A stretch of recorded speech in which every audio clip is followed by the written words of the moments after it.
Olá, pessoal, seja muito bem-vindo ao Café com a Checkpoint. E no dia de hoje nós vamos conversar sobre o Top Malware outubro desse ano, que a gente vai observar que alguns dos malwares, inclusive algumas vulnerabilidades apareceram, reapareceram, algumas que ainda estão aí no páreo, que vai ser difícil, né, ver elas sumirem ou perderem essa força que já vem ganhando ao longo do ano de 2021 e algumas ainda se arrastam em 2020. Então, para começar, hoje nós estamos com o Tiago, né, Tiago? Para quem não conhece o Tiago ainda, eu queria que ele fizesse uma breve apresentação. Olá, tudo bom, Manuel? Então, meu nome é Thiago Mourão, né? Eu trabalho na Checkpoint. E uma das minhas atribuições aqui, né, é ser Security Engineer, né, da região do Rio de Janeiro, de Minas e Espírito Santo. E, além disso, eu também trabalho com um grupo de Cyber Security Evangelista da Checkpoint, lá de Israel. Quando nós analisamos a lista dos top malware de outubro, a gente vê que alguns são reincidentes, né, que estão aí ao longo do ano fazendo vítimas e que ainda não saíram, né, da nossa lista de ameaça, que ainda não deixou de ser investigado pela Checkpoint por outras empresas ao redor do mundo. E mas isso ao mesmo tempo com que a gente pode até olhar com certo espanto e deve ser olhado mesmo, é como se a história se repetisse, parece que ou os malwares estão ficando mais inteligentes e capacitados, ou a solução ainda não chegou. E aí eu gostaria, Tiago, que você comentasse sobre isso, o porquê que essas ameaças são persistentes, insistentes, e até agora ainda não chegou ao fim. Então, a gente chegou a comentar até na vez passada sobre a dificuldade, né, de outros malwares assumir a relevância, enfim, dos que temos na lista hoje em dia, né? Então, assim, o que a gente vê, né, principalmente, né, nessa lista desse ano, né, que é, como você falou, né, ela vem se mantendo, né, desde o início do ano, alguns malwares vêm ganhando mais relevância, mas não vê muita mudança nela. Eu acho que o principal fator disso, né, é a capacidade desses malwares de se adaptar, né? Então, assim, são malwares que eles foram criados muitas vezes com uma finalidade e ao longo do tempo, né, outras funcionalidades vão sendo adicionadas a eles, né? E eles já servem muitas vezes como vetores iniciais de ataques para outros malwares, né? Então, assim, você vai sempre ver ele, né, de alguma forma presente, né? Porque mesmo que outros malwares ganhem relevância, parte deles, como utilizam ele como vetor inicial, por exemplo, você vai acabar vendo essa repetição, né? Então, assim, não é nem questão de não ter uma solução, né? A gente tem que entender também que, por se tratar de uma lista, né, dos malwares mais relevantes globalmente, né, significa que a superfície de ataque, assim, a dimensão que eles alcançam é muito grande, né? Então, assim, ainda existe, né, um campo muito grande de pessoas para ser exploradas, de empresas para ser exploradas, e por isso essa relevância, né, e essa persistência no topo da lista. Quando a gente percorrer pela lista em si, a gente vai ver características nesses malwares que são justamente isso, né? A capacidade deles de se adaptar e de se renovar para poder se manter relevante no cenário de ataques, né? Basicamente, parece que esses malwares querem dizer, né? Quem não foi atacado ainda vai ser. Então, quem não foi vítima ainda vai ser. Quando a gente entra aqui com as perspectivas, né, para 2022, a gente vê aqui o casamento perfeito, né, entre o Emotet, muito conhecido, muito falado, amplamente divulgado, inclusive no Sempre Update já teve algumas matérias sobre ele, e agora ele casou com o TrickBot, e eu queria que você falasse um pouco como é que está funcionando esse casamento, esse relacionamento, que parece que não vai acabar tão cedo entre o TrickBot e o Emotet. O bot, né, se a gente olhar com calma ali a lista, né, ele pela quinta vez consecutiva esse ano, né, ele está ali no top malwares, como o malware mais relevante. E o que a gente viu, na verdade, foi que com a parada da operação do Emotet no início do ano, muitos atacantes foram migrando, né, da botnet do Emotet para o TrickBot, e por isso acabou o TrickBot ganhando essa relevância toda, ao ponto dele estar pelo 5º mês consecutivo ali como malware mais relevante na nossa lista de top malware, né? O que a gente viu foi que o Emotet resolveu voltar suas operações, né? Então a gente voltou a ver o Emotet circulando na rede, né? E por coincidência ou não, né, por ironia não, utilizando dessa vez agora o TrickBot como vetor inicial, né? Então, o TrickBot que acabou, né, se prevalecendo ali da parada de operação do Emotet, agora está se servindo como vetor inicial para o Emotet para ele ganhar, né, a sua base instalada novamente, né? E a gente viu um volume muito grande, né, de atividades do Emotet, ou seja, ele está correndo ali para ganhar, para ter volume de novo na sua botnet, né, na sua massa de manobra de bot. E o que a gente prevê num futuro próximo aí, provavelmente, é a gente voltar a falar novamente do Emotet com uma frequência maior e possivelmente ele podendo aparecer nessa lista de top 10 para começar a mexer um pouquinho essa lista, né? E 2022, o que a Checkpoint espera que venha acontecer? Quais são aí as especulações? Como é que vai ser o ano, né, com base na experiência que a Checkpoint tem, com base na base de dados que ela tem? O que é que a Checkpoint espera de 2022 nesse cenário aí de malwares, de vulnerabilidades? Bom, a gente prevê, né, uma continuidade, né, da sofisticação dos malwares, né? Então, o que a gente comentou no início, né, da relevância desses malwares, né, como eles conseguem ser tão relevantes e permanecer por tanto tempo, né? Parte disso é de quão sofisticados eles são, de quão adaptáveis eles são. Então, a gente continua, né, vendo esse tipo de cenário no futuro próximo, ou seja, os próximos ataques vão se intensificar em termos de sofisticação. Então, isso é uma previsão que a Checkpoint está fazendo baseado nas análises, né, do que ele está vendo. O próprio Emotet acho que vai contribuir um pouco com isso, né? Então, assim, ele sempre foi um mal extremamente sofisticado e extremamente bem sucedido, né, nesse ramo, né? Então, a gente imagina que para 2022 ele vai atingir as notícias de novo, vai voltar a ser falado justamente com ataques sofisticados, né, com campanhas agressivas e atingindo a bastante usuários. E a inserção de outros elementos que a gente viu ao longo do ano aí sendo inserido nos ataques. Então, um elemento, né, que está cada vez mais presente nos ataques, seja por ele ser meio de facilitar a monetização do cybercriminoso, que são as criptomoedas. Então, a gente prevê, né,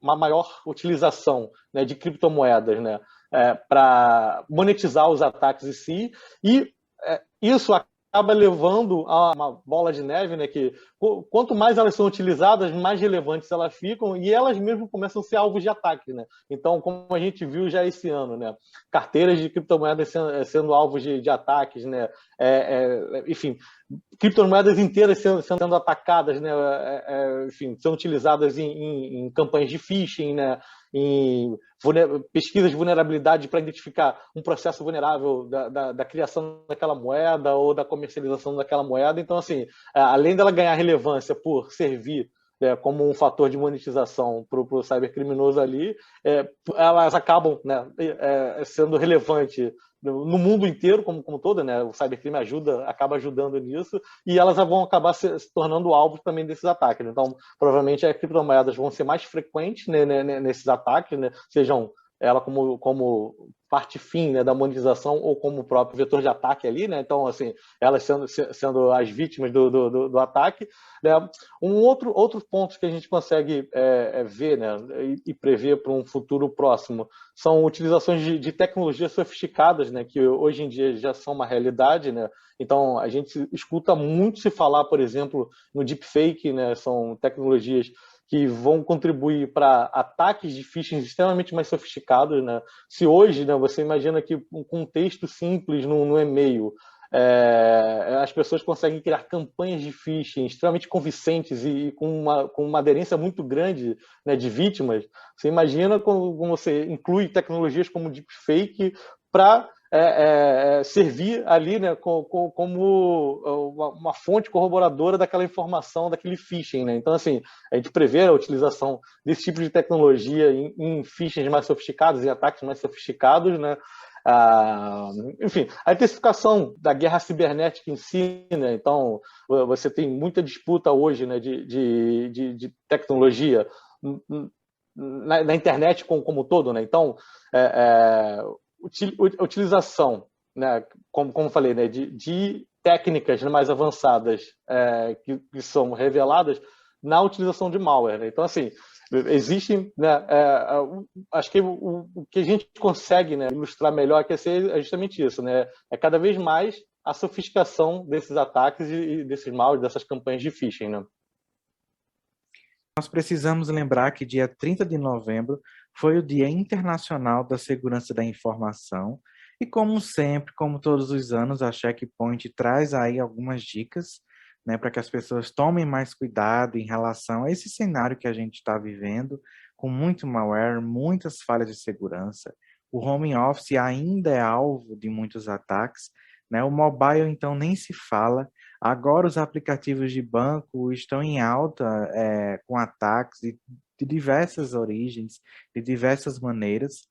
E aí eu queria que você trouxesse para nós, aproveitando esse dia 30, né, quais são os cuidados que a Checkpoint recomenda, que vocês consideram essenciais para que as pessoas estejam minimamente protegidas, né, que a gente sabe que pessoas aí andam um pouco desavisadas, acham que nunca vão ser vítimas de golpes, que vão ser vítimas de malware, enfim, de qualquer natureza. Então, eu queria que você trouxesse para nós algumas dicas, né, especialmente aquelas que a Checkpoint já mencionou.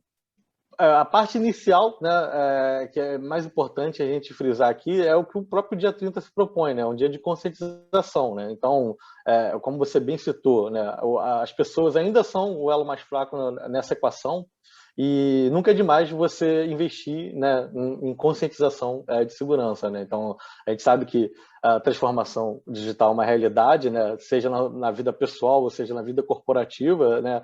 Então, assim, para você manter, né, uma vida boa digital, né, com segurança, seja ela sua, pessoal ou corporativa, existe uma série de dicas, né, e comportamentos que são básicos, mas que nunca é demais lembrar. Né? Então, acho que a primeira delas é relativa à senha. Né? Então, as pessoas precisam, né, aprender a criar senhas fortes e robustas, né? Independente de política da empresa, independente de política dos aplicativos. Né?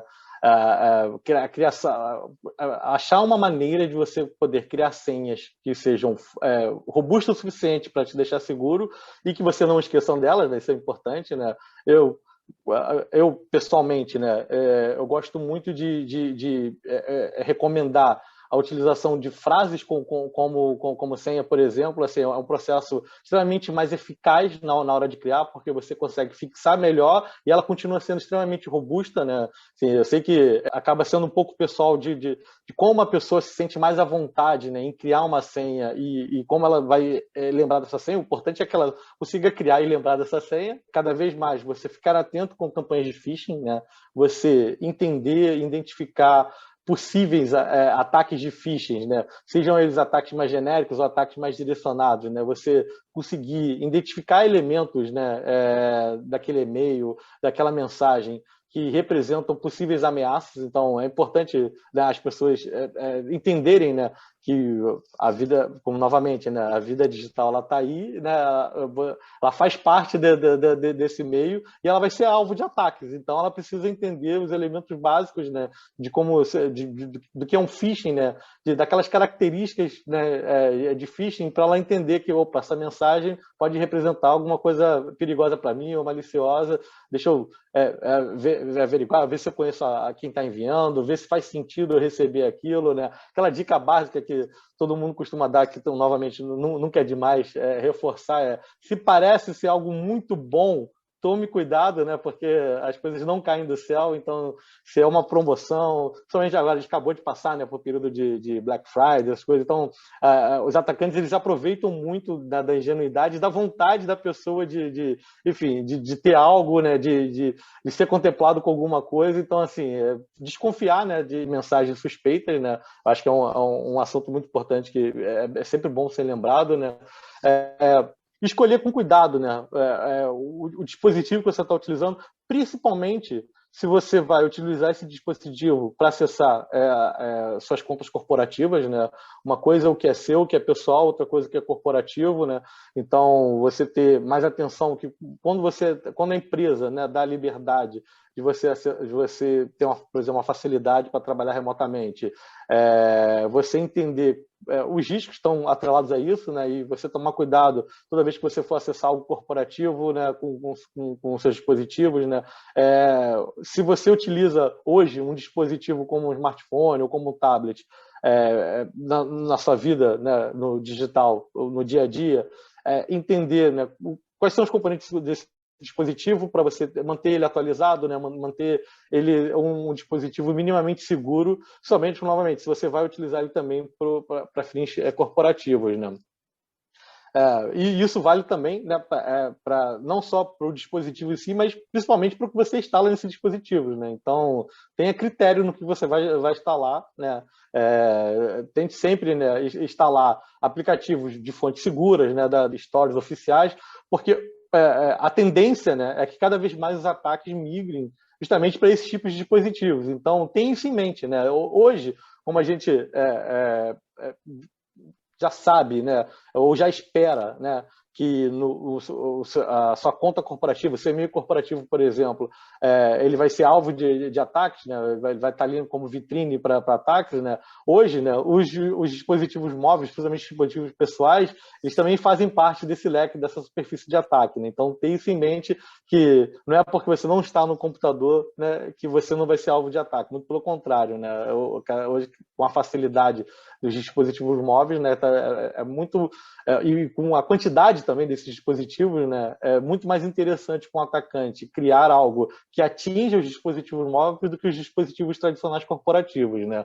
Então, por isso que é importante você sempre manter, né, essa consciência na utilização desses dispositivos móveis, né? E uma dica que também tem a ver com a parte de senha, a gente falou de criação de senha, hoje praticamente todos os serviços na internet oferecem fator duplo de autenticação. Então, a maioria dos ataques que a gente viu nos últimos anos, referente a invasões em aplicativos, né, de redes sociais e tudo mais, a maioria deles tinha a ver com a falta de um fator duplo de autenticação, ou seja, você simplesmente confiar numa senha que às vezes não é uma senha segura, não é uma senha robusta o suficiente, foi como, né, o atacante identificou, às vezes, uma falha de um processo de recuperação de senha, enfim, de reutilização da senha para se autenticar nas redes sociais, né, e dali gerar ataques, né? Então, assim, hoje praticamente todo o serviço da internet, né, ou pelo menos os mais importantes, os mais utilizados, os principais, oferece esse tipo de recurso, que é esse fator duplo de autenticação, e que impede que, mesmo que sua senha seja comprometida, mesmo que alguém roube sua senha, que ele não utilize, né, que ele não consiga se autenticar enfim, nos seus dispositivos, nas suas aplicações, né? E isso vale novamente, né? Tanto para a sua vida pessoal quanto na vida corporativa, né? Pois é. Então, eu acredito que 2022, certamente, as histórias podem até se repetir, né, em relação a tudo que a gente vivenciou desde 2020, né, com esse home office forçado por conta da pandemia. Aí a gente veio com 2021, um ano depois, mas parece que as coisas ainda não estão bem resolvidas. Parece que os ataques não tendem a cessar, eles tendem a serem aprimorados, tendem a durar mais anos. Eu não acho que 2022 vai ser um ano mais tranquilo em relação a tudo que está acontecendo. Como você falou, muitas pessoas acreditam que nunca vão ser vítimas de nada, e é justamente por acharem que nunca vão ser que mora o perigo. né? Porque as pessoas acabam descuidando, acabam dando mole mesmo, e aí vem o ataque, vem o prejuízo. A gente vê aí golpes, tanto cibernéticos como golpes de outras maneiras, né, por criminosos que estudam e são altamente especializados nesses golpes, seja por aplicativo, seja nas casas das pessoas mesmo. E aí eu queria perguntar para você, né, Tiago, enquanto checkpoint, você acredita que 2022 vai ser um ano mais tranquilo, ou você acha que a gente vai ter aí um ano novo, vamos dizer assim, né, com as histórias se repetindo, ou se há uma perspectiva de menos ataques? Eu não imagino que seja um ano mais tranquilo, até porque, como a gente falou, né, os ataques eles vêm evoluindo e à medida que novas tecnologias são criadas, né, as superfícies de ataques aumentam, né? Então, só para colocar, né, uma pimenta a mais aí nessa equação, a gente está falando de, por exemplo, de 5G, de tecnologias que vão levar a internet a pontos que antes não existiam, né? Então, assim, a tendência, né, da quantidade de dispositivos, de facilidade de acesso, a perspectiva vai aumentar. Então, eu não imagino, né, nesse curto prazo, que os ataques diminuam, já que a superfície de ataque vai aumentar também, né? Então, acredito que seja um ano com evoluções, novamente, com inserções de novas tecnologias para aprimorar ainda mais esses ataques, deixar eles cada vez mais elaborados. E nós, como fabricante, né, vamos tentar ajudar o máximo que a gente pode ali, né, criando também novas tecnologias de defesa. E acho que parte-chave, né, para diminuir, né, isso aí, com certeza, é a conscientização, né? Então, esse trabalho que é um trabalho contínuo e que não é novo, né, mas que tem que ser contínuo, né? Ele cumpre um papel crucial e importante, né, nessa luta contra o cybercrime, né? Enfim, então eu acho que não vão ter anos fáceis pela frente. Não vamos ter que cada vez mais estar ligados, né, no que tipo de tecnologia, que tipo de técnicas vão ser utilizadas, né, nos novos ataques, né? Entendi. Então é isso, pessoal. Esse foi um café com a Checkpoint. A gente já agradece ao Tiago, né, a Checkpoint, por ter participado conosco de mais um, né? Esse mês falando agora, né, de outubro. Mês que vem nós vamos falar de novembro. Mas aí a gente fica com esse alerta, né, que o Tiago deixou. Muita atenção onde clica, muita atenção de onde você está recebendo esses aplicativos para instalar no seu telefone. Algumas pessoas têm o hábito, principalmente no cenário, né, de telefones Android, de compartilhar os famosos APK da vida, né, de sites externos que não passam por uma segurança. Então fiquem de olho nisso, fiquem atentos, muito cuidado com as informações e com os links que recebem. E eu já agradeço, Tiago, por ter aceitado, né, o convite mais uma vez de estar aqui conosco. E eu espero você com certeza em dezembro para a gente falar dos malwares agora de novembro. Obrigado, Ana. Eu que agradeço o convite mais uma vez. Sempre que eu puder, estarei à disposição aqui para a gente bater esse papo, que eu acho muito legal e importante. Assim, eu já falei isso da outra vez, assim, o foco, né, do Sempre Update, acho que é, assim, né, pegar a galera que está iniciando, que está estudando ali, e se a gente conseguir contribuir de alguma forma para gerar um mundo mais seguro, a gente vai estar aqui à disposição para fazer isso. Mais uma vez, obrigado pelo convite. A gente que agradece. Até a próxima.